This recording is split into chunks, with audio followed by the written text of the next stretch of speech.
All right, well, it's 1 o'clock. I'd like to welcome everybody to the Air Pollution Regulations and Permit Updates for Lithographic Printers, hosted by Great Lakes Graphics Association, SGIA, the Wisconsin Department of Natural Resources, and the Small Business Environmental Assistant Program. I'd like to note, Gary and I were just talking a moment ago, this is a culmination of about 12 years worth of hard work on, I think, everybody's behalf to get these conflicts resolved. And we're very proud to be able to do this. I think it's something that's been fantastic in terms of those non-attainment areas within Wisconsin. Today's moderator is Joe Lyman. I'm the president of the Great Lakes Graphics Association. A little bit about the webcast logistics. If you have a question or comment, you can always use the chat feature in the right-hand frame of your program. I can unmute myself during the presentation and ask the question of the presenters. And of course, we always can ask questions at the very end. Please use the submit box and hit the button. And then this webcast is going to be recorded. It is being recorded, and we'll provide that link to the recorded webinar post-event. Today, I'd like to welcome our speakers, Gary Jones of SGIA. He's the Director of EHS Affairs at the association, as well as Renee Bashel. She's with the Wisconsin DNR Environmental Assistant. She's an Environmental Assistant Coordinator. Today's agenda will be updating you on lithographic rack rule changes, permit requirements and certifications, compliance and assistant resources, and of course, at the end of the webinar, Q&A session. Without further words, I'd like to introduce Gary Jones of SGIA. As Joe said, Renee and I have actually teamed up on the webinar. We've divided the contents of the webinar into several distinct areas, and I have the pleasure of walking us through what's called the RACT rule changes. RACT is a term that's called reasonably available control technology. It's basically a way to describe a set of regulations that are now in place that are designed to reduce the emissions of volatile organic compounds or VOCs. The reason for the regulation on VOCs is that they are a major component of what's called ozone or smog, and they must be reduced, especially if you have an area that's considered non-attainment. The non-attainment concept is basically a threshold at which EPA has set for ambient levels of ozone. If that level is exceeded, then the area is deemed to be non-attainment or quote-unquote have dirty air. And states that have non-attainment areas, which are typically defined by counties, are required to put in place regulations designed to reduce VOCs and other pollutants that lead to the formation of smog. Because in the printing industry we use solvents, we use cleaning solvents, we use fountain solution additives, we use inks, and inks have VOCs in them. The emissions of VOCs from printing operations are regulated, because, especially in the ozone non-attainment areas, because those VOCs, when they're released into the atmosphere, contribute to as we said, to the formation of ozone or formation of smog. In addition, the way that the RACT rules or regulations are set up is that there's a threshold by which the regulations apply. So those businesses in the non-attainment areas that emit VOCs above a certain threshold must then meet the requirements are laid out in what we refer to as the RACT rules. And the way that the RACT rules are set up in Wisconsin for lithographic printing operations, there's actually two parts. And that's where that's where Joe had mentioned all the work that we had done over the past years came into play. When the rules were originally put in place, they were issued with conflicting requirements for the ozone non-attainment counties, and there's actually 9 of them in Wisconsin. And you had 2 different sets of requirements that had in essence almost 2 different sets of thresholds, 2 different sets of limits that you had to meet, and it caused confusion and conflict, because while you may have been in compliance with the one part of the rule, you may not have been in compliance with another part of the rule. And so that really started a process by which we worked with the DNR to identify those areas where there were major problems with the conflicts. We developed a plan. We came up with an approach and a solution to revise those requirements and make them more streamlined. And that's really the combination of what today's webinar is designed to do, is to work us through what the requirements are from a streamlined fashion, if that makes sense. Next slide, Joe. So we should have in front of us the map of applicability. Now, here's the really, really good news. As we said in my previous slide, the requirements are broken down into two parts, Part 1 and Part 2. The good news is that Part 1, because of the way EPA has the requirements set up, Wisconsin had to keep part of that original rule in place. Now, the good news is that based on our assessment, there's only, I think, 2 facilities that are in, and again, I'm not a Wisconsin native, so I'll apologize for mispronouncing some of these counties, but Kewaunee and Manitowoc counties, I think I got through those pretty good, are where you have a concern for any press that's installed before July 1st of this year. And as I said, based on our assessment, we think there's only 2 facilities that have a concern with respect to meeting the Part 1 requirements. Now, the really good news is that if you're in Kewaunee or Manitowoc, or next slide, Joe, please. Kenosha, Milwaukee, Ozaukee, Racine, Sheboygan, Washington, or Waukesha, basically you must meet what's required Part 2. And that's really what we're going to focus on primarily with the rest of my discussion on the RAC rules, what those Part 2 requirements are. As we said, our assessment was that there was a very limited number of printing operations that were subject to the Part 1, and mostly everybody else is subject to Part 2. And also something to keep in mind is that the way that this regulation was written is that this identifies the specific 9 counties, but also there's a provision that says that if another county becomes classified as ozone non-attainment, then these requirements in Part 2 take effect. We're not necessarily anticipating that occurring.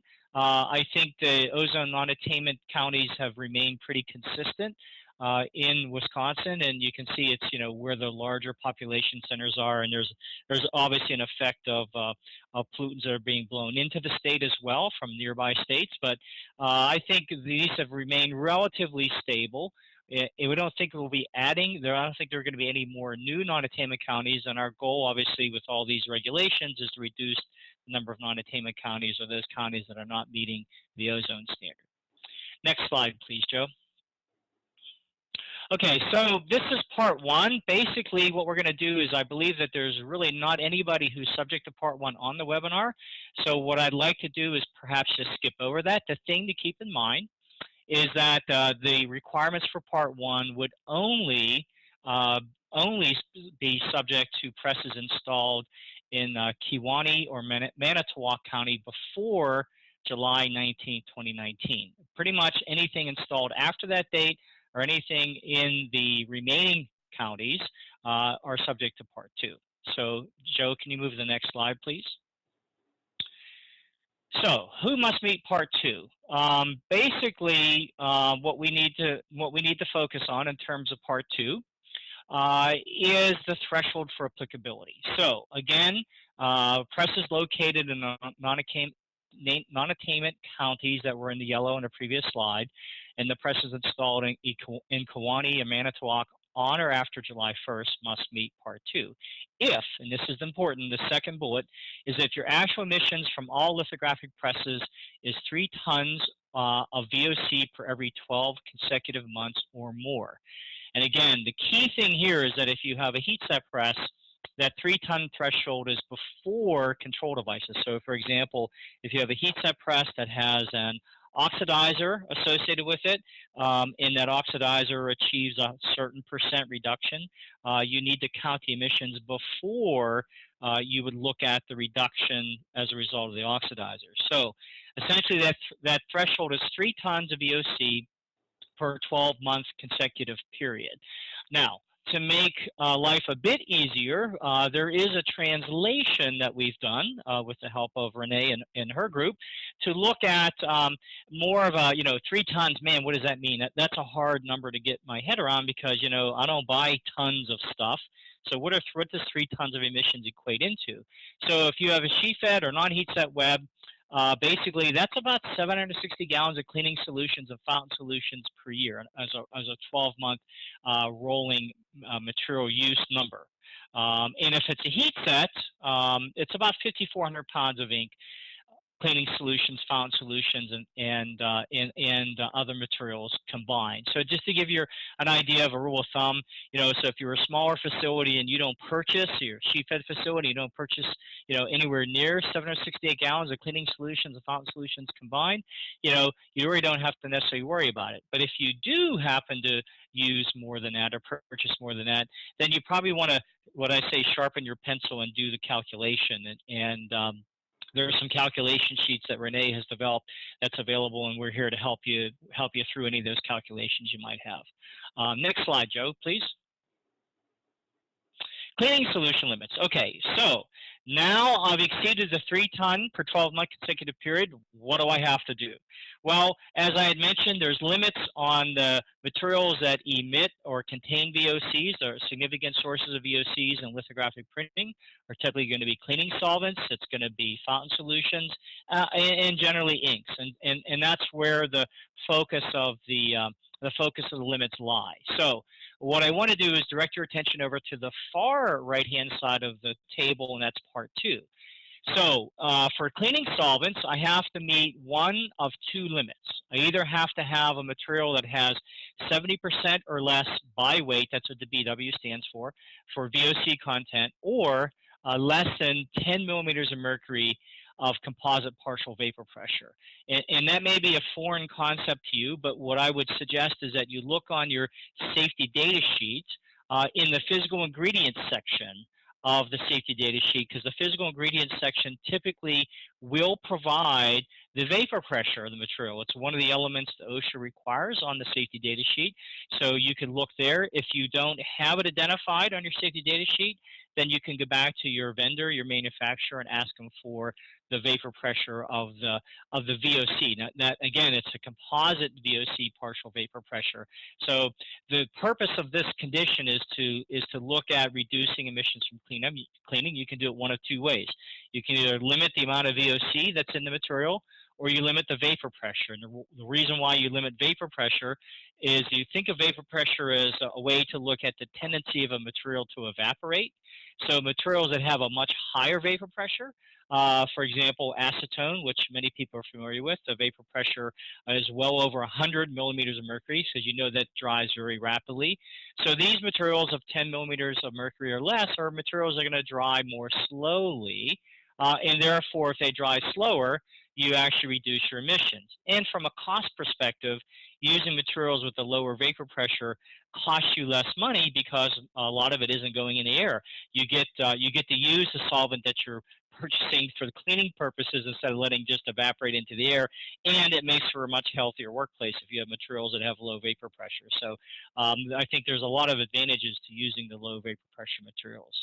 Next slide, Joe, please.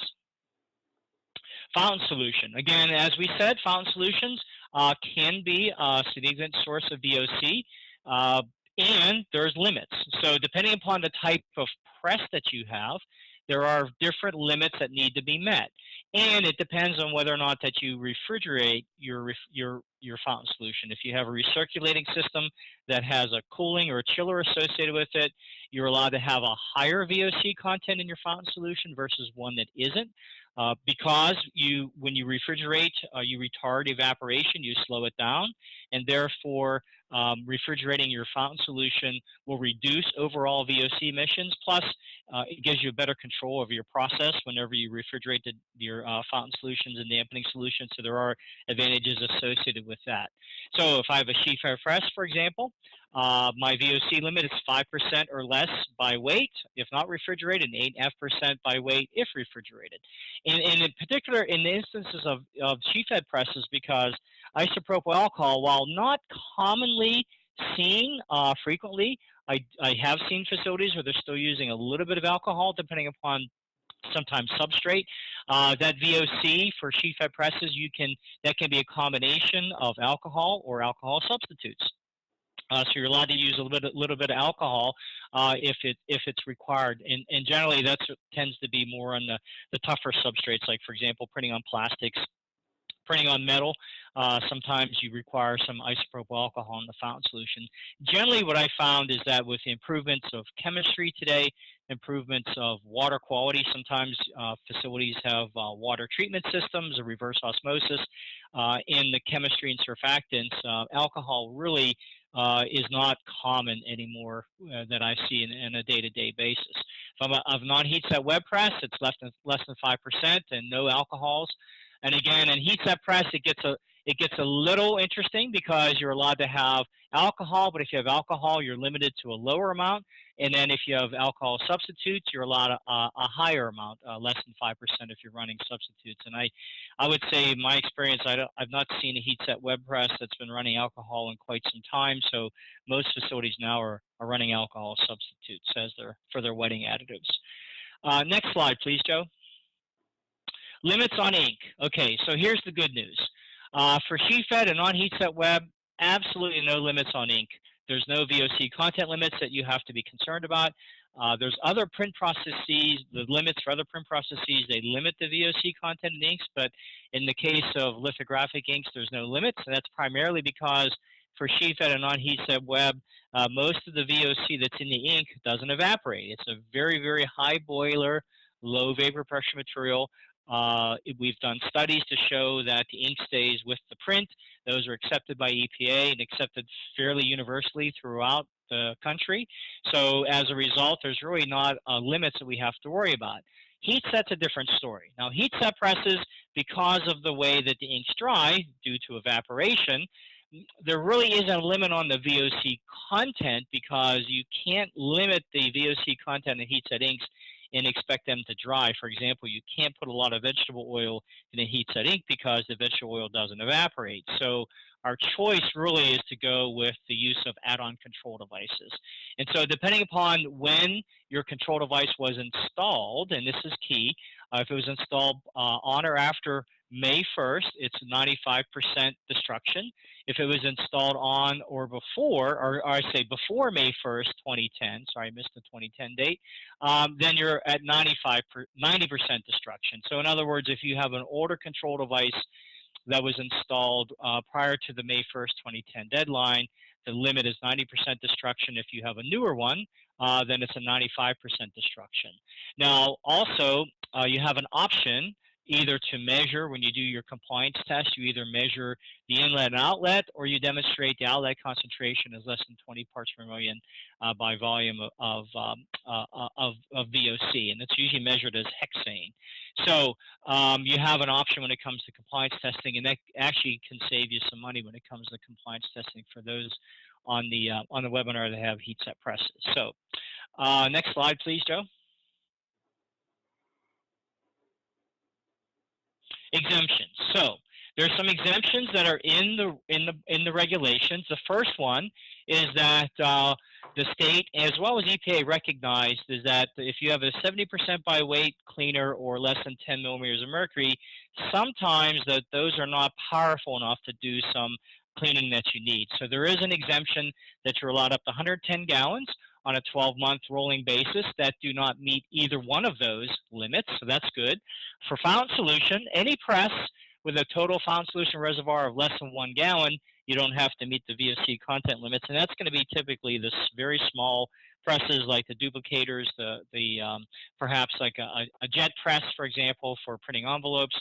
So it's only for this very, very small presses. Sheet-fed presses, the maximum sheet size of up to 11 by 17. Again, more specific, you don't have to meet the VOC content limits for fountain solution. You still have to meet the limits for cleaning solvents, but you don't have to meet the limits for the fountain solutions. And then for those that have a heat set press, one thing I skipped over was the installation date after the May 1st, 2010 applies to presses with emissions greater than 25 tons, maximum theoretical emissions greater than 25 tons. And also, when you're printing books, or if you have a narrow web with a maximum web width up to 22 inches, you don't have to use an add-on control device. So there are some exemptions for smaller heat set presses, or if you're printing primarily books because of the ink coverage that are associated with printing books. So those exemptions are in there. Next slide, please, Joe. Record keeping. Okay, so there's two ways to look at the record keeping. The first is, well, am I exempt? Am I below the 3 ton per 12-month consecutive period? If I am, I need to be able to show that I am in fact below that. So with respect to keeping those records, I need to be able to show that the gallons of cleaning solution or fountain solution, if I use the material use records, the 768 gallons, pounds of ink for heat set presses, equipment specs, like, for example, my fountain solution reservoir, my web width, sheet size, and of course, I need to keep my safety data sheets on the inks and solvents with VOC content in the event that I need to actually do a calculation to show that I'm below that 3 tons. And as I said, if you're near the numbers that we provided with respect to material consumption, it may be worthwhile going through the exercise of doing those emission calculations, and we can certainly help you walk through those. If I'm subject to the rule, in other words, I need to show that I'm in compliance, I need the same material use and VOC content record. So here, I need to be a little bit more definitive in my record keeping. I need to be able to track these materials. I need to be able to show what the VOC contents are of each of those. For my fountain solution, I need to have a record. Ideally, one of the best ways to do that is what we call a recipe. There's actually some forms that we have available if you don't have them, or you can do it on your own. And I believe we even have a spreadsheet where you can enter your data.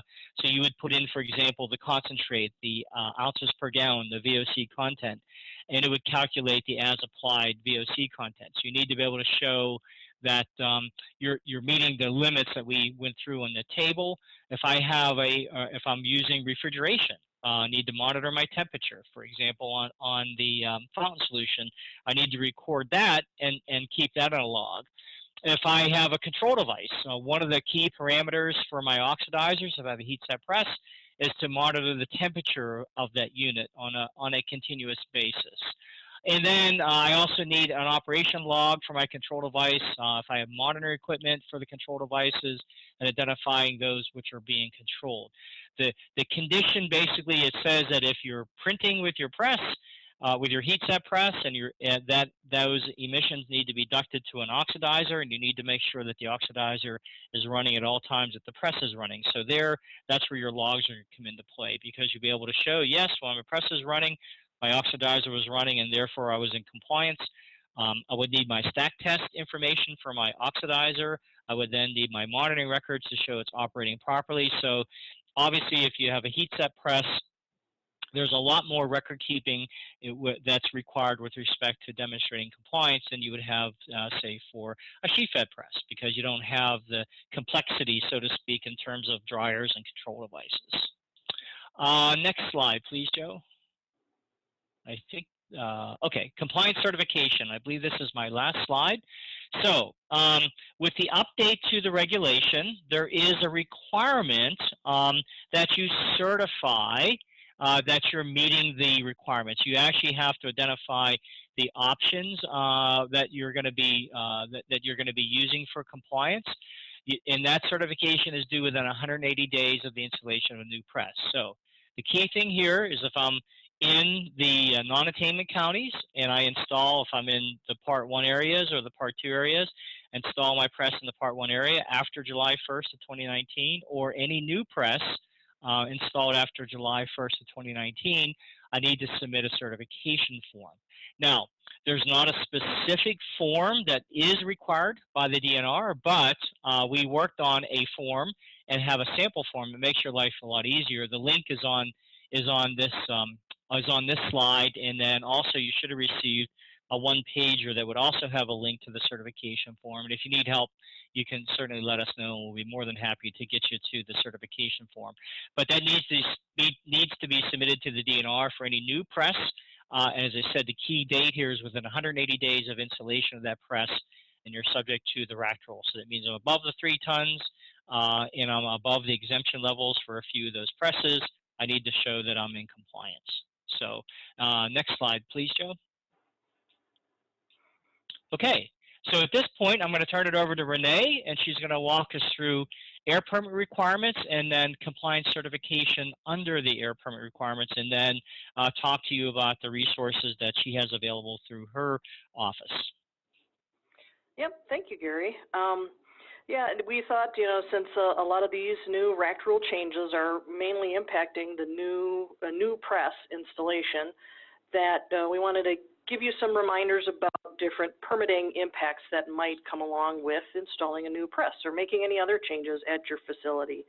And if you haven't made changes in a while, we do have some new streamlined options that you may or may not be aware of, so we want to make sure you have that information at your disposal. Next slide, please, Joe. So what is an air permit? Just to break it down, maybe that you're small enough and you haven't had an air permit yet, but you're going to grow big enough that you need an air permit. And it comes down to, this is a contract, legal contract between the Department of Natural Resources and the facility that's emitting the air pollutants. It's a document that's going to lay out all of your state and federal air requirements that apply. However, some of our streamlined air permits do contain less detail than others, and there's a little bit of legwork that you might have to do to make sure you know all of your applicable requirements. If your emissions are even low enough, you may continue to be exempt from needing an air permit, and we'll go through what some of those thresholds are. If you do need a permit, it's important to note that there are permits for both construction of new equipment or even a whole new facility, and for the ongoing operation of any existing facility. Depending on what your level of emissions are, you might get a different type of permit than your, say, a neighboring printer. Next slide, please. So the different types of permits, just to briefly walk through. The bigger groupings, you'll hear talk of construction permitting or new source review. That's the same terminology for the same kind of permit. Any new piece of equipment, any expansion of a line that might change its overall capacity, anything up to the whole facility would need at least a review under the construction permitting requirements. And all that permit's going to do is say, yes, you can go ahead, you construct under these conditions and do some initial operation and then move on to the next phase, and that is the operation permit. So anything existing in operation that's not otherwise exempt, or it's already had a construction permit, then the construction permit, the authority to construct has expired. All of those conditions then continue into this operation permit, and that goes on for essentially perpetuity as long as the facility continues to operate. Major sources do have an expiration date on their permits and would have to apply for renewal before the 5-year expiration date, but all other smaller sources no longer have to renew their operation permits. And the registration permit we want to mention as a slightly different type because it's a combination. It's an ongoing long-term operation permit, but it also allows for construction as long as you're within the thresholds that are required under the registration permit. So you're able to do construction without any additional permits or fees involved, and it's a fairly streamlined permit that you can get within 15 days and does not expire. And I'll cover a couple other details on registration permits in a bit. Next slide, please. So I did mention that you are going to get a different kind of permit depending on what your emissions level is. If you're looking at an individual permit, or a source-specific permit is another term that DNR might use, there's 3 different levels that you might be considered for. If you're a minor source, that means your absolute worst case maximum theoretical emissions are below the thresholds that are considered a major source. So what does that mean? So any of the areas that are in attainment, all the good places with good air pollution levels, and then the non-attainment areas right now, for all but a portion of Kenosha County, their major source threshold is 100 tons per year for each criteria pollutant. And then for federally regulated hazardous air pollutants, the threshold is 10 tons per year for any one compound, and a combination of all federal hazardous air pollutants at 25 tons per year. So if you meet any one of those thresholds, if you go over it, then you are no longer a minor source. If you're below all of them, you're minor. The synthetic minor permit is for those facilities who maybe their worst case emissions are above the major source threshold, but their normal operations are far enough below they can take caps, emissions caps in their permit to operate more as a minor source. So that's why they have the name synthetic minor. And then major is anyone above those thresholds. For the streamlined permit options, we have a couple different types. The registration permit we already mentioned is kind of a construction operation combination, and those are all set at synthetic minor levels. And I'll work through what some of those details are in a minute. We do have some general construction and operation permits. There are major and synthetic minor and minor options available for printers, but they are press specific, press type specific, and so they don't necessarily cover the whole facility. And then there are, if you really have a small level of emissions, there are different exemptions that might be available to a facility. Next slide. And those exemptions, you don't need to get a permit, but you may need to apply to be considered to use one of the exemptions. And even if you are exempt, if the whole facility does not require a permit, things like this RACT rule will still apply. If you're above that 3 tons per year, 12-month rolling number for the RACT rule, the lowest exemption level is around 10 tons per year. And so you'll be below the exemption threshold, but still above the RACT rule threshold. And then you'll have to still comply with that outside of a permit. So just running through quickly some of the exemption options. If you look at your whole facility or even project-based actual emissions, there's different exemptions available. The project-based one would be just an exemption from construction permitting. The whole facility one would be an operation permit exemption. So you'd be below 10 tons per year of each of the criteria pollutants and below each of the thresholds for the federal hazardous air pollutants on that one. There is a specific category where if you're looking at your printing operations and they're below 1,666 pounds of VOC per month in any month, then you can use that specific category of exemptions. A general exemption is available to anyone with their hourly worst case emissions of the criteria pollutants and HAPs below the set thresholds in the rule. And then a natural minor exemption is just from operation permits. You would still need to get a construction permit if that was appropriate. Now, for any of these where you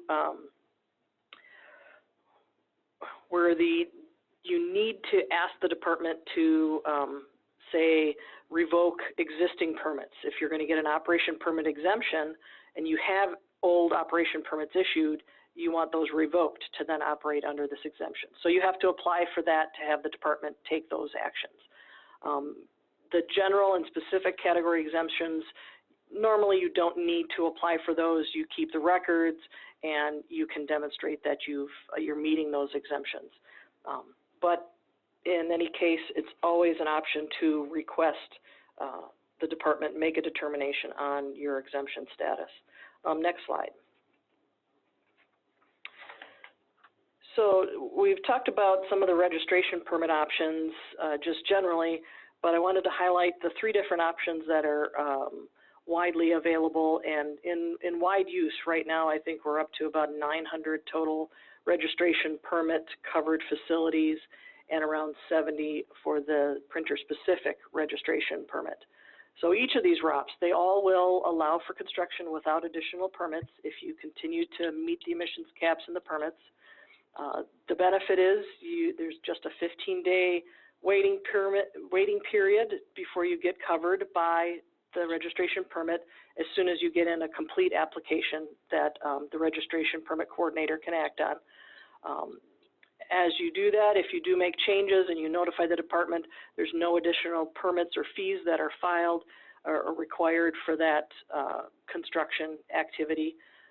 And then the only fee that you do pay is a low flat annual fee, and that's the same for all of them currently at $400. And you don't pay that per ton emissions fee that some of the larger facilities might pay. The different thresholds then for the three main registration permits, the Type A is currently capped at 25% of the major source thresholds. The Type B is capped at 50%, with a few additional record-keeping requirements and modeling requirements as part of the Type B. And then Type C for printers is a bit of a mix. Their cap on federal hazardous air pollutants is 50% of the major source threshold, while the record-keeping and the criteria pollutant thresholds match the Type A registration permit. The other benefit of the ROB-C for printers is that it includes all of the RACT rules that are specific to printers and lays those out inside the rule, or inside the permit, sorry. One note on that, because of the recent changes to the RACT rules and some other past changes that were done a few years ago, this Type C permit will be getting revised very soon. And so any of those folks with the Type C will be getting notified when that is ready for review. Next slide. So just to give you some resources, depending on what you're looking at in terms of permit activity, all the application forms are available on one page, on the air permits/forms page. Use form 4530-100 basically for every permit action, including exemptions. Construction, operation. The form has been updated in the last couple of years, so if you're using an old version, please get rid of that and get to the new updated form, and you can check off any option that you might need under the construction and or operation permitting requirements and registration permits. It's all under there. So, there is a specific registration permit application found under both on that forms page, there's a general and registration tab, or even under our air permits page where we have a lot of information about the different registration permits. There are also links to forms there. One note that's really important for anyone who's tried to use DNR forms, you've already experienced this, you need to open them in Chrome. Internet Explorer does not work well with the active fillable forms that we use in PDF right now. So you can always, if you have trouble with those at any time, just call and we can get you a form that you can use. Next slide, please. And as Gary's already mentioned, a certification required for the RACT rule, and that's only for newly affected folks. There's other certifications that are required. There's an annual one for anyone with a permit, an active permit. You have to turn it in every year. Most are due around March 1st, so that would be most operation permits for source-specific permits that have been issued for the Type A and B ROP sources. They're due on March 1st. Type C has been due on June 30th. But as soon as that permit gets revised, the date will change to March 1st so that it's consistent with everyone else. There seems to be some confusion with facilities that have the two different, whether there's two different due dates, and a lot of the messaging that comes out from the department about reminding them that forms are due, that can get to be conflicting. The other confusion may come in that there's an additional certification due for your emissions inventory report every year, and that's usually due at the end of June as well. So we want to make things less confusing, less conflicts, and more consistent with lining up those due dates. For facilities with individual permits, you want to use Form 4530-184, and that is a requirement that you use that form For registration permits, there's a different permit certification form, and we do have some instructions available for that to kind of help you walk through and understand what you're checking off on that form and what that might mean. There's also a longer form that can help you walk through and understand what the compliance requirements are behind the registration permit conditions and help you feel more comfortable certifying to your level of compliance for that past year. And now with all of the all of the submittals, the department is looking to have those done electronically. So fill out your PDFs and upload those following the instructions on the compliance reports page. And only a few of them actually require an electronic signature from the responsible official. So pay close attention to which of those certifications that require that, as there's an extra step for the submittal process. All right, next slide. That's all I have on kind of some permit reminders for you, but I wanted to, in the next slide then, help you be aware that for anyone in the small business world, for us that's usually facilities with less than 100 employees, but we're willing to help anyone who calls with questions, and we can point you in the right direction. All of our services are free and voluntary and confidential. We've got a helpline, a toll-free number that you contact, and you just get the small business assistance staff, and it will reach any one of the three of us on the team. We're willing to do on-site compliance assistance visits to help you kind of understand what requirements apply. If you're not sure, we can kind of walk through the rules and help you kind of get on the right track. And then we create different compliance checklists and fact sheets and resources that can help you make sure you're doing the right thing to meet all of your requirements. Next slide, please. One example of that has been our printer portal webpage that we recently released, and you can find it under the small business resources for printers.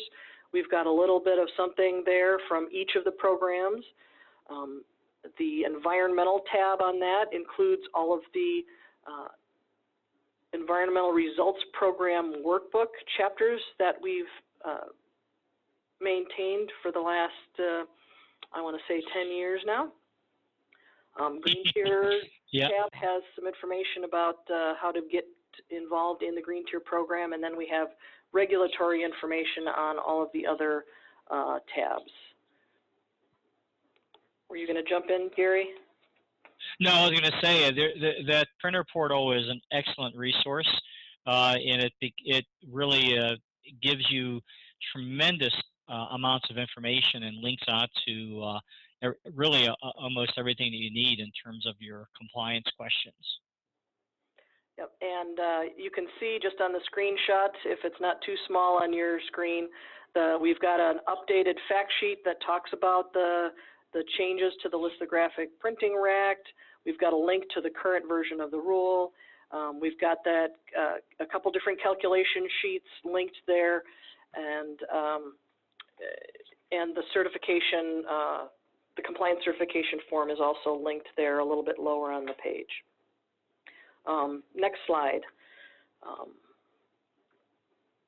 I think then, and that's just another reminder that we did also create the one-page flyer with the different resources for the RACT rule. So if you just have that one-page flyer in front of you, that'll remind you how to find information on the permits, how to find the certification form, how to get to the rule changes, that sort of thing. That's all there. And if you haven't received it, Joe will be sure to get that out to you, or you can call me and we can send you a copy too. And I already mentioned the workbook for all the environmental requirements that are on the Environment tab. Just a note on that, unfortunately the workbook that we created really wasn't designed for the major sources or large quantity generators. There's just too much detail to go into and trying to keep the workbook reasonably sized for people to get through. So that's all I had. I think our next slide, yep, ready for questions. Yeah, before we jump into questions, the one thing I wanted to say is that Renee is an excellent resource for our industry. I've worked with Renee for many, many, many years. She is clearly accessible, and she certainly knows her way around the DNR.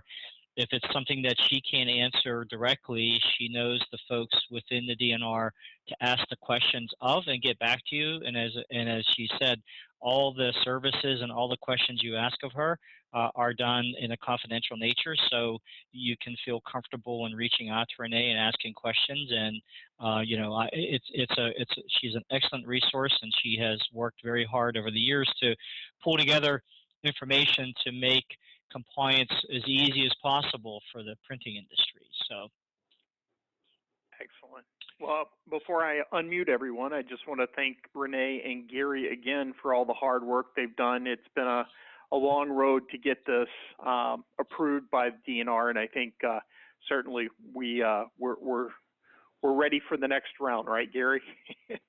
Yeah, that's right. Our goal is streamlined, so hopefully at some point that there'll be even more positive news in terms of streamlining the regulations for printers here in the state of Wisconsin. I'm going to unmute everyone. If you have any questions, please feel free to ask. Are there any questions?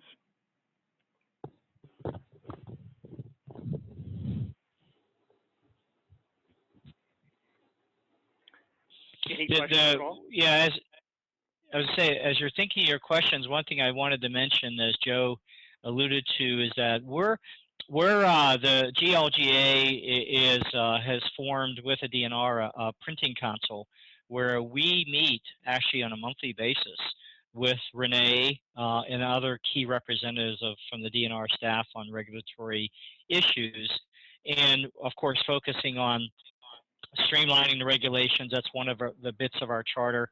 We also focus on the green tier and sustainable green printing partnership. Sustainability is really a key aspect of what we discuss, and we've been having a series of webinars on sustainability issues. I think we have one coming up on October, I believe, 15th on energy efficiency for compressed air. So I would encourage you to sign up for that. Joe has the link up on his website to register for that. But it's really been, I think, a great opportunity.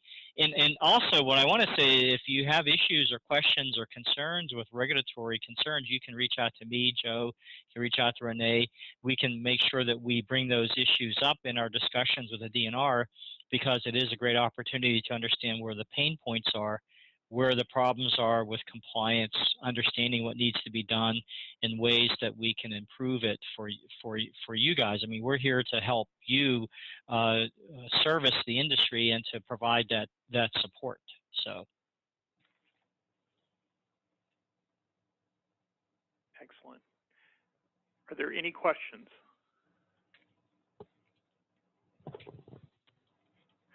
Well, I appreciate everybody's time today. Certainly, Renee with the Small Business Environmental Assistant Program and Gary with SGIA. Again, highlighting some of those things that Gary said. We have I think, nearly a 30-year relationship with the Wisconsin DNR. We routinely meet with them and have conversations about how we can streamline and make efforts even more or easier for our members to comply with the regulations of DNR. And certainly we're going to continue fighting for those to make this process even easier for you guys to comply with them. So without further words, I appreciate everybody's time, and especially Gary and Renee. I hope everybody has a great day today.